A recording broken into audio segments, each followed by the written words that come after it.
Chilled Chinese Noodles.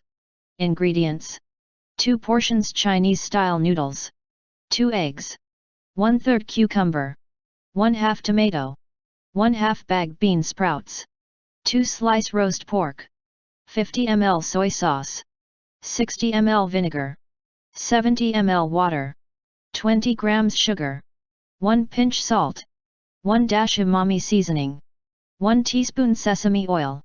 Directions: boil the Chinese noodles for 2 to 3 minutes. Rinse them off and set aside. Cut all of the vegetables and meat into strips. Boil the bean sprouts. Mix a pinch of salt into the egg and make a thin omelet crepe, then julienne. Make the sauce. Place all of the ingredients into a pot and turn on the heat. When the sugar has dissolved, turn off the heat. Arrange the Chinese noodles on a plate and top with the vegetables, egg, and roast pork. Pour over the sauce and it's done. You can optionally add Japanese mustard.